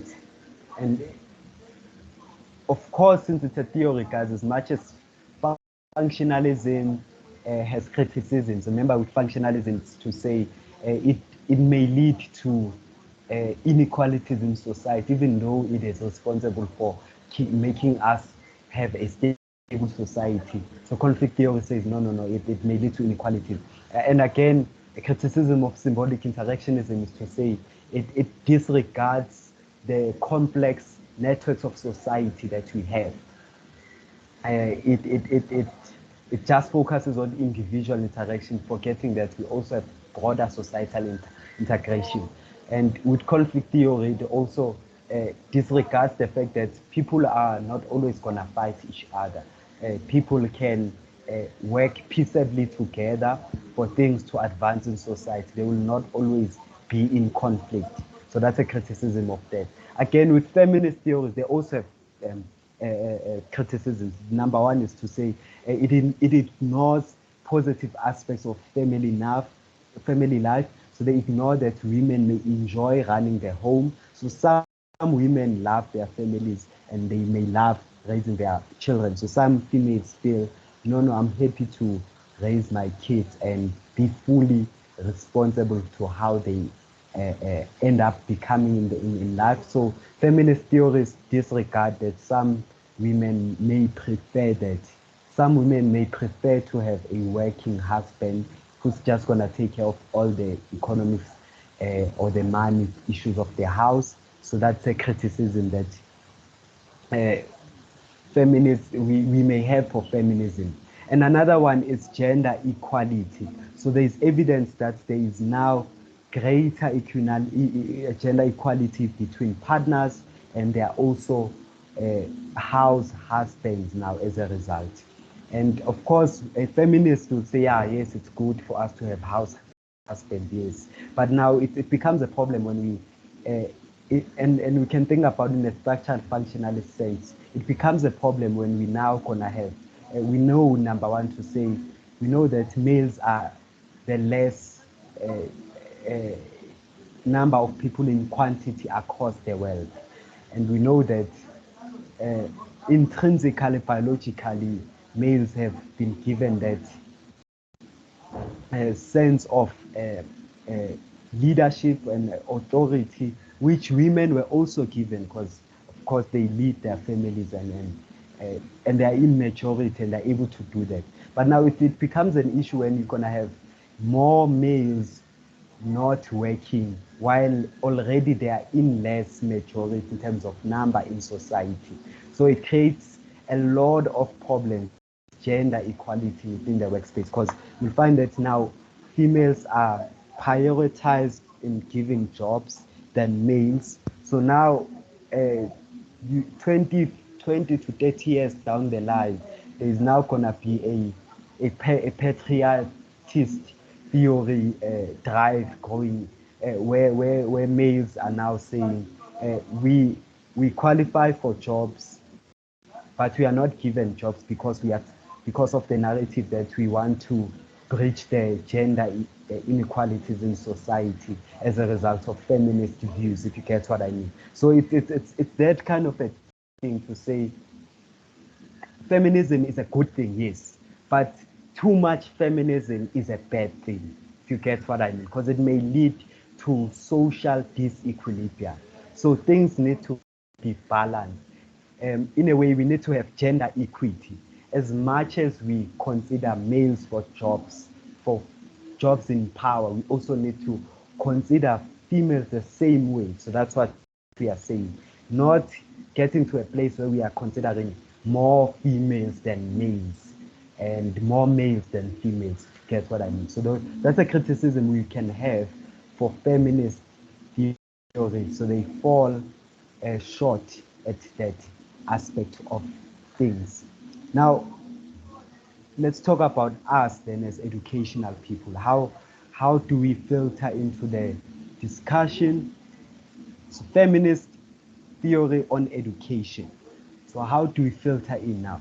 Remember that feminist theory aims to understand the mechanisms and the roots of gender inequality, particularly in education. So it's a very important theory to think about in the education context, to say, since education is responsible for socialization, which simply means it's responsible for passing down the norms and the roles and the beliefs of society, let us use education as a mechanism to pass on these values, to say we need to understand that there is gender inequality in society and we need to address it. So in a way, if we address the problem at intellectual level, at cognitive level, then we are able to address it in the broader society as it is going to be passed down from one generation to the other. And we say that now education systems are characterized by unequal treatment and opportunity for women. For example, it's something rare, and we can debate on this one, but we have more male principals in schools than female principals. And you see, you see it causes a lot of inequalities within the society as a result. And that's something that we talk about, to say education system needs to acknowledge that there are those inequalities and they need to be resolved. And again, statistics from the United States to say women in the United States have been relatively late to be granted entry to the public university system. Again, reception into higher education is sometimes gender-based in some parts of the world, and something that needs to be addressed. And again, there's also a post-education gender disparity between what males and female colleges graduates earn, with women earning 80% of what men make, and racial minority women earning even less. So this is another statistic to say we can have the same qualification, same job, but you find that males earn more than women, and it's something that is learned from as hidden curriculum at school, and it's a narrative that moves from one generation to the other to say women are less important than males, and something that needs to be addressed by our teachers, of course, as they are responsible for the intellectual development of our society. So those are the dynamics we think about when we apply feminist theories to education. Now, in the aspect of fees must fall, still the same thing. We find that women were on the ground, their views were valued. But again, remember there were hashtags such as Mbogoto must rise and all of that. And there was a point where we had Mbogoto must fall, where males in the struggle felt that women were too emotional about the fees must fall protest, and males needed to take over. So you think about such dynamics, and think about the impacts then that had for the revolution at the time, and how it affected the education system in the long term, and whether fees fell at the end or not. So those are things, guys, that I want us to just think about in fees must fall protests and the implications thereof. So here is a part where the session really was lecture-like. So this is the part where I just want us to talk briefly. So a quick review of what we are looking at.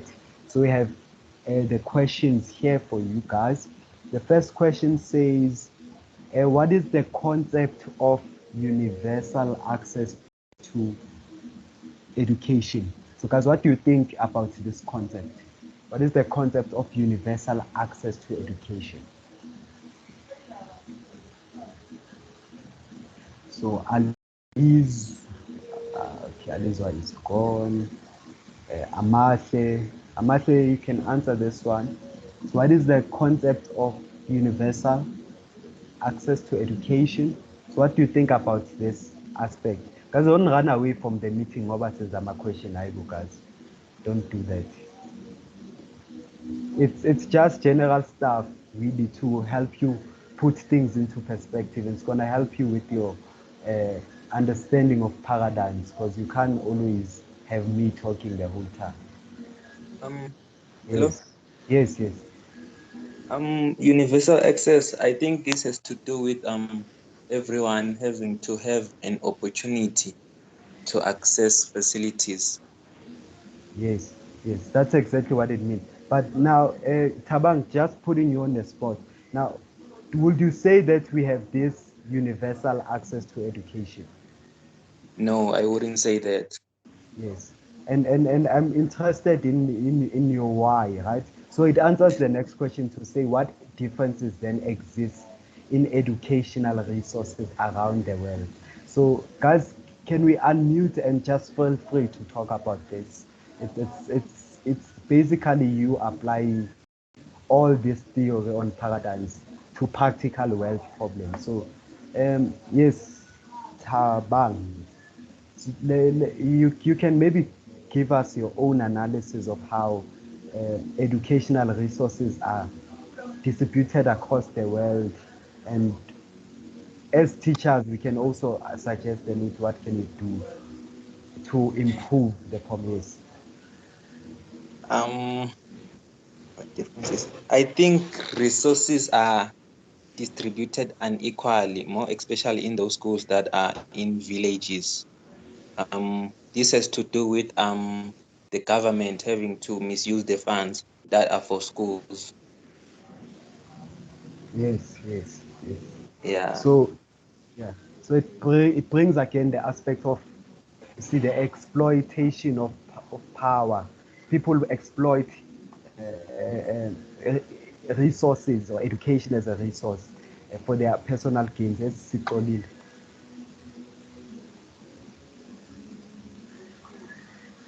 Yes, Sikolile. Yes. Oh, Amahle. Yes, Amahle. Yeah. I feel like maybe we do have formal access to education, but then when you're looking at epistemological access, no. School in the rural areas still suffer from social stratification, yabo, when looking at a school-based context, yabo. In schools, sithola ukuthi maybe in a class of so maybe in a class we have about 50 learners in a single class. Ey'koleni zasemakhaya we have about 50 learners, and then kulama 50 learners you only find ukuthi there are 15 books. So how does learning happen in that place? Yabo, izinto ey'kanjalo. Yeah, that's exactly the point. So there are very serious inequalities. That's a really nice one to think about. And again, yes, Ikolile.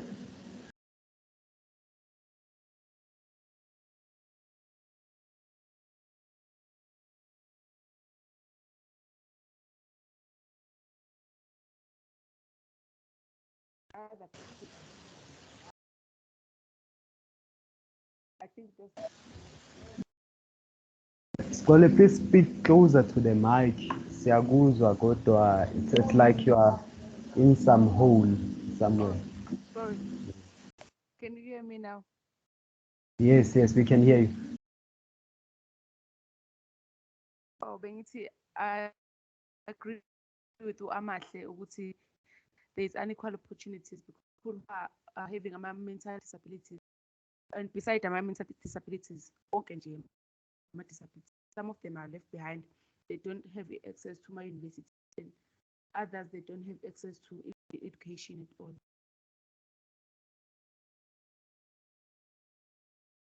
Yes, that is really true.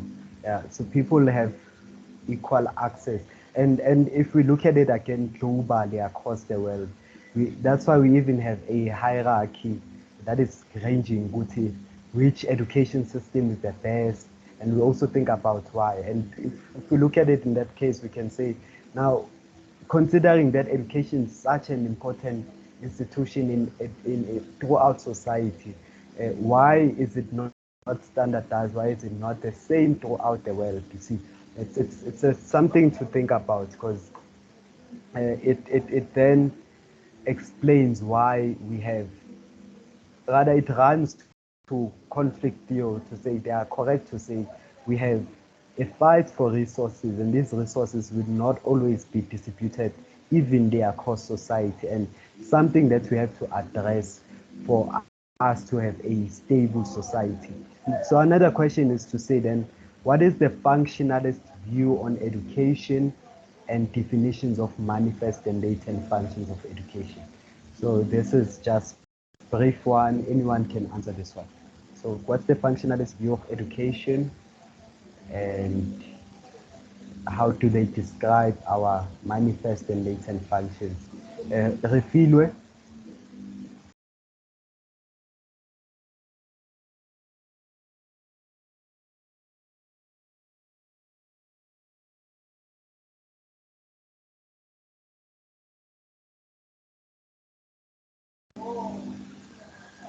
Yes, Refilwe. You can unmute and answer this one. Just tell us what you think. What's the functionalist view of education? Or guys, anyone, Magdalene, anyone can go.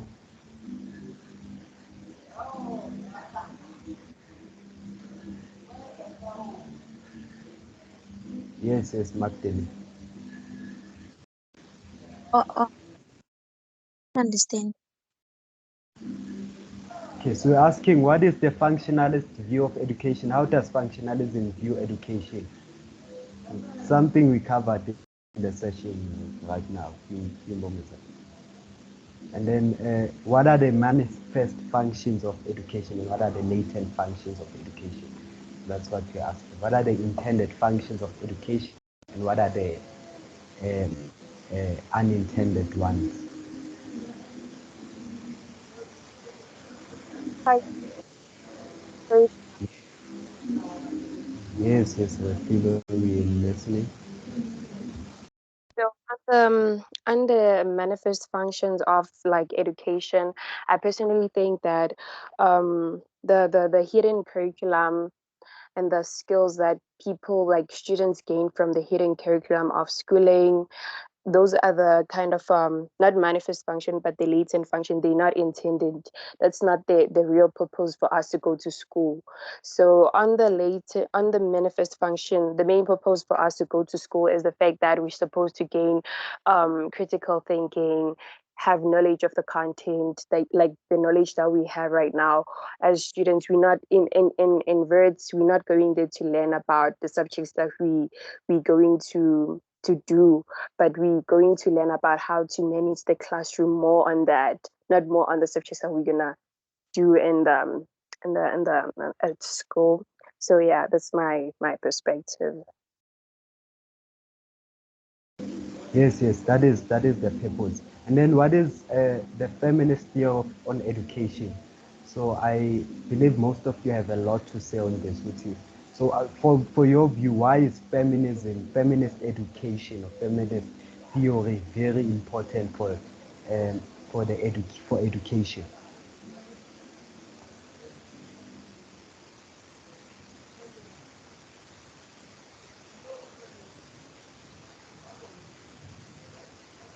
Amashe?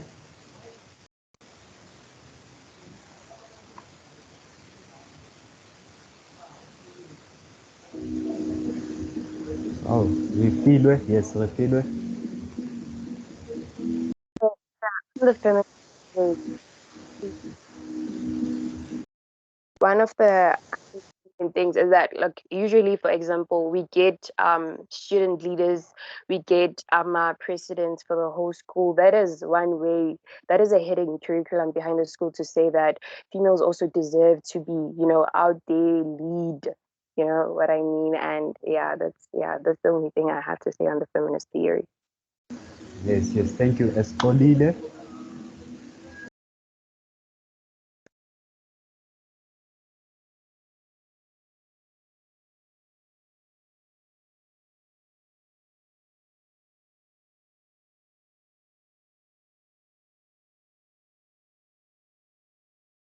You are muted, Escolile.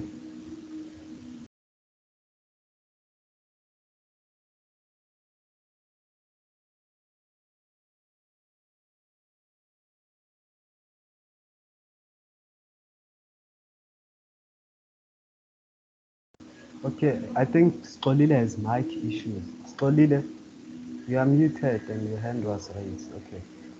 Kamugelo Ratlo, guys, can we hear more people? Tebogo, what do you think about feminism in the school or education institution? So why is it important? Tabang, Tompo, guys, anyone? Hey, Chompo, we need you, man. Hello. Yes, yes. Um, I feel like it's important because for a long time, men have been in the top position. So now we need to address those situations whereby we give women a chance to be in charge. Yes, yes. Yes, that's the point.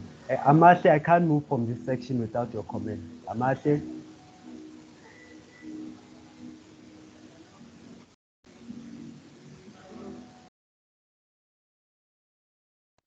I think on this case, Oh, Tompo, please speak closer to the mic.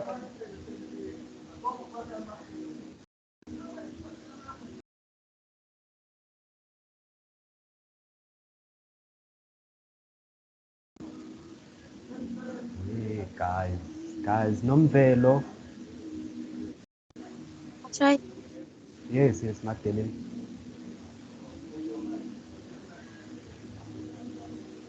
Please speak closer to the mic. We hear you and your voice disappeared a bit. You hear? Yes, yes, we can hear you.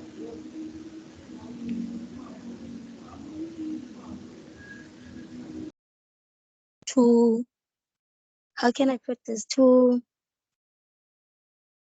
teach the learners that females are supposed to take a lead. For instance, we could give more females leadership in schools, like maybe in not student learner representatives, council or something like that. In sports activities or in other activities that are taking place at schools, we could give females more dominance in leadership to see that uh, yeah, something like that. Yes, yes, yeah. So those are some of the mechanisms that can be employed. Yes, yeah, that is nice. Now, how is education viewed through conflict theory? So let's think about that.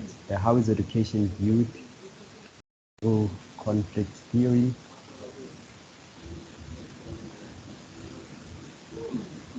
Yes, yes, yes. Guys, mute. Yes, yes, Refilo. Okay, I'm trying. I'm not sure about this one. I'm thinking that through conflict theory, like we have we have students coming from the black dominated schools, we have students coming from the white dominated schools. Most students, like after matric, those coming from the most black dominated schools, they are not most likely to get into the university domain because of they not used to such stuff because of background, yeah, but the history at home. There was no one who was maybe a graduate or something like that, as there's no one at home telling them about diversity and whatnot. Even at schools, there might be topics about going to university, but the student will not have an idea on where do I start, how do I apply, where am I going to get the money for the application fee, and how will I apply for a bursary, or how will I pay for my fees. When we get to the white dominated schools, we don't have such problems. So there's inequalities in this space. And in white dominated schools, we they have resources, they have the internet, access to the internet, they have access even in their families. They know which, like, we're supposed to get to go to university to do this and that, to pursue this and that for our future and whatnot. And they already know that in order for me to do this, I need to ask my pops to do this for me, and then they do that. That's how they have easy access to things than the black dominated schools. So in the black dominated schools, it's a shorter or a small percentage of learners going to university because of the history, the background, because of the not having more knowledge on where do I start. But in the white dominated schools, they know where to start. Even they have history in the family, they know where, like, okay, this is our culture, we do this for a living. Yeah.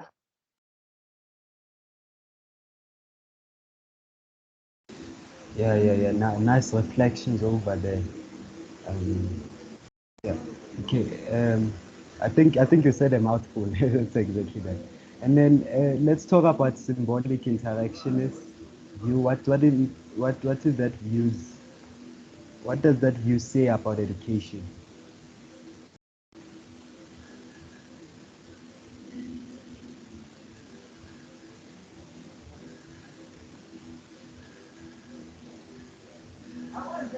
Yeah. So, guys, the reason why we're doing the reflections verbally so that I avoid giving you guys a writing task, because I believe you already have a lot of stuff going on at this. So it's just for me to check if you got the main ideas from the session, and if you are able to, of course, to apply them in that. So the last task we have is really your mock exam, and that's it. Okay, yes. Tompo, what do you think? Tabang, Teboho, Olile, Amahle, Nomvelo, Kazeniwad.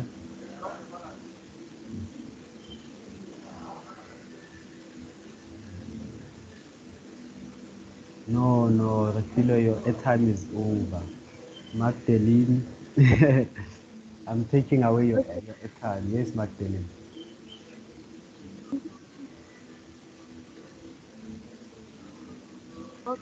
Yes, please speak closer to the mic because you are fading.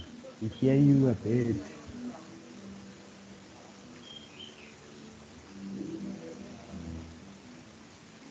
Oh, and guys, sorry about background music. I don't know if you guys can hear it. There's something going on next to my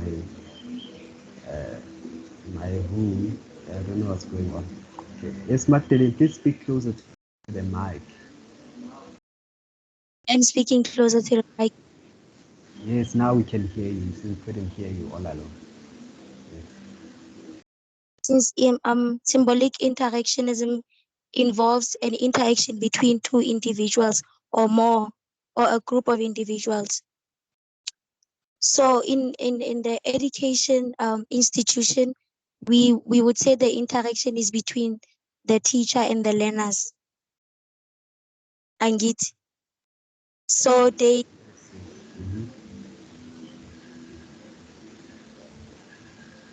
Yes, continue. hey, I'm done. No, you said so they, and then ungasohobi Magdalene.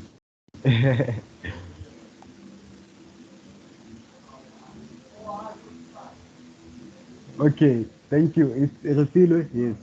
Thank you for that, yeah. That's a nice way to put it, yes. Like, I'm asking, I'm not answering the question, right? So you're gonna tell me if I'm correct or not. Nese. So, based on symbolic interactionism in the higher education, I'm thinking that if students had an interaction between the two, that okay, this is the personal trouble that we have, it's common to us. So now we're gonna link up together and fight against this problem through the protests and whatnot because of the increment of fees. Am I correct to say that in an symbolic interactionism? Am I correct to say that? Yes, yeah, it makes real good sense. It's that, yeah. So it's, you see, that's why at some point I talked about the interplay between structure and agency. Yeah, it involves largely that um, social agents through their, I said the problem of fees becomes more or less like a shared social force or a shared symbol of some sort that leads to their interaction. They come in a group and mobilize to lead to social change that in turn affects the structure. So it's, you can think about it in that way. Yeah, that's really correct. Makes sense. Okay. And then next question says, what are legal and equity concerns in education? That's an interesting one. What are legal and equity or other equality concerns in education? So this is just from your perspective, and I'll be interested to see how you link it to the paradigms, if it's possible. So the legal and equality concerns in education. Yeah, Tabang, I'm gonna put you on the spot. Yes, Tabang. Um, I think the legal and equality concern might be that of each and every school has to be provided with enough resources so that we can maintain the moral consensus within the society of the educational institutions. Yeah. Yeah, that's all I can say for now. Okay. Yeah. So let's build up here. Thank you. Let's build up on what he said. Etompo, let's hear. What do you think about the math, or what do you even think about what Tabang said?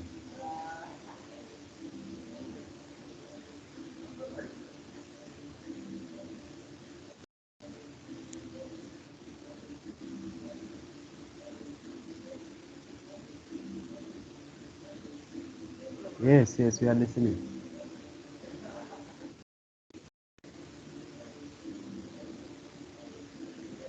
You are unmuted. You speak closer to the mic. Yes. I audible now. Yes, you are audible. Just speak a bit up, please. Yes. So I think just the way Taban put it to say that it's sort of like the fairness or the equal division of resources throughout the schools, regardless of which school is that, whether from the rural areas or from the cities. But then the resources should be divided equally so that they can achieve the very same goal. Yes. Yeah. And yeah, thank you for that. And it's nice that you brought the issue of goals, because these schools have remember what we said on functionalism. They're from the same institutions, which means they need to have a shared goal, shared values, and shared norms. So when we start having inequalities now, it causes a problem, because it means that the goals and the different aspects of that institution are no longer the same. So it creates social instability as a result. Skolile,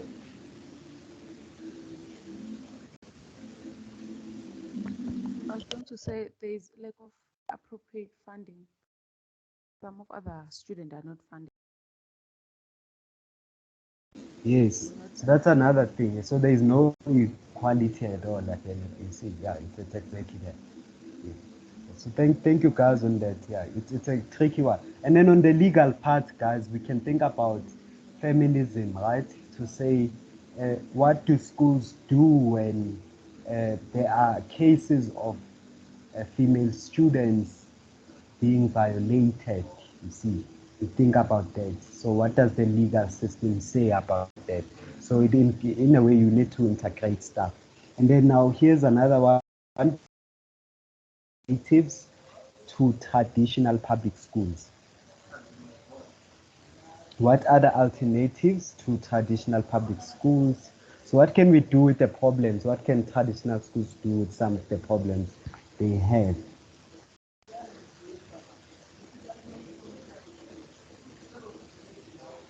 So in the previous question, we identified the problems, yes, but now how do we address them?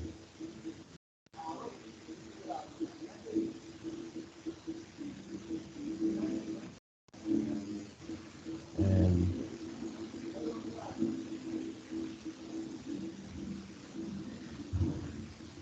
let's pick Kamuhelo. Kamuhelo, what do you think?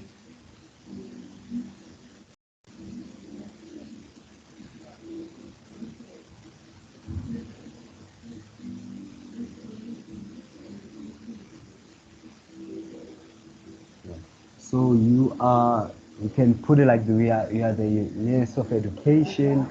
You are looking at traditional public schools and you are thinking, I need to improve some stuff. What will you do? Tebogo Butani. Tebogo Butani. Oh, and please guys talk to us.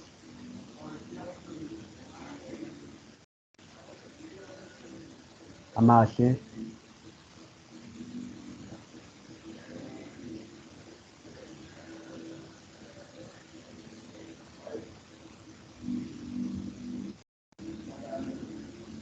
Okay, I think we can give the usual people a spotlight.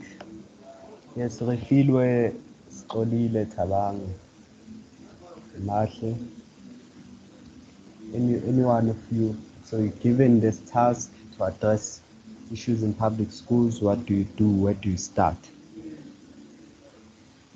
So can I try? I didn't listen properly to the issues that in the traditional. So Yes. I'm thinking that you know what? Let's be honest. Like we should also consider the context we're in, the South African context, full of corruption and whatnot.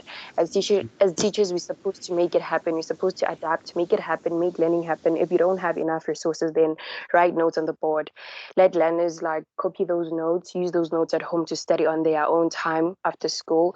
There's clearly nothing we can do. If there's no enough infrastructure in the classroom, we can easily just distribute tables. We can make tables. We can turn tables into chairs and turn like the literal chairs into chairs really to make learners to be comfortable and make learning happen, because at the end of the day learning has to happen, learning and teaching has to happen whether the resources are there or whether the resources are not there. Yes, yes, thank you for that. And I think it addresses what Amahle outlined earlier to say we have uh, we have formal access but not epistemological access. So as a teacher, you need to make things happen. Yes, Sikolile.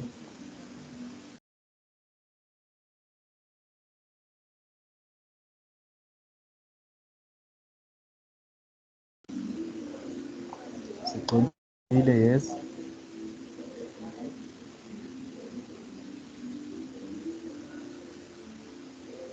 You are muted, Sikolile.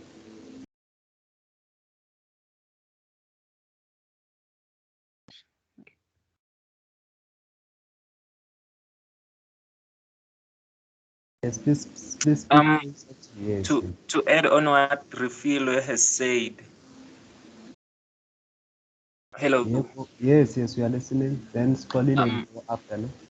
okay. I think we should try by all means in making use of the little resources that we have to ensure that our students get the best education.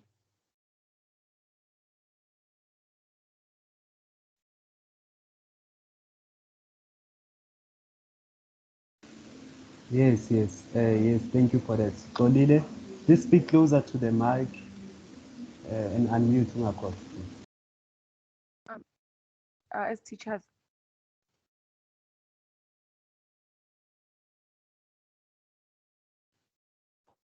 okay, teacher can make create a WhatsApp group, share some information, maybe notes there if ever it's impossible to write notes, just for learners to create the information, I think. Yes, yes. Thank you for that. Yeah. The last question is there, guys. How are teachers training, affirmative action, and the cost of education contemporary issues in education? So, how are teacher training? So, how is teacher training a problem? How is affirmative action and cost of education one of the core issues that have lasted the longest time in education? So, what can we say about teacher training?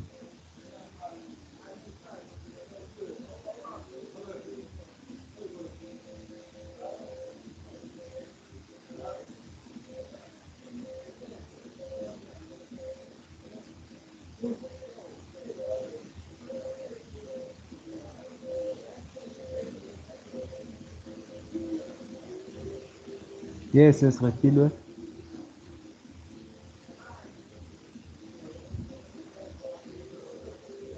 With regards to training, I think that universities are not the same when it comes to training teachers, and they don't.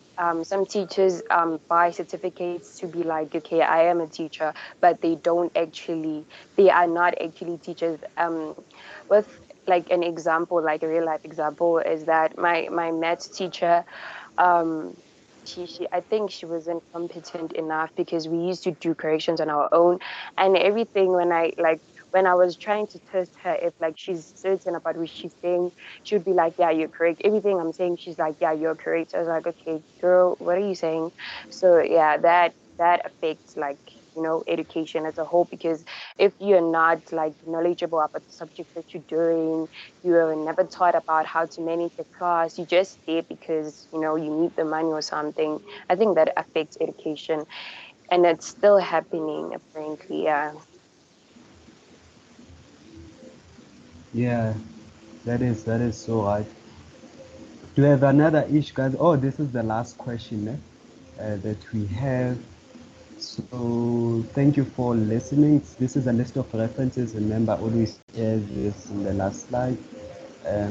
So we basically use the same sources for all sessions. And yeah, so I'm here right now. So do you have any other general questions and comments? Just before I announce a few stuff to you guys.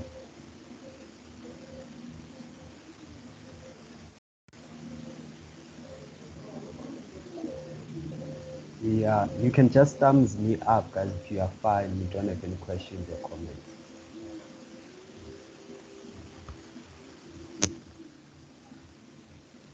Can I ask? Okay. Yes, yes. Escolile? Ukuthi now, will this session be posted on our YouTube channel or nje? Yes, yes, it was. I didn't get some. Oh, some sections of it. Okay. Yeah, I'm gonna do that.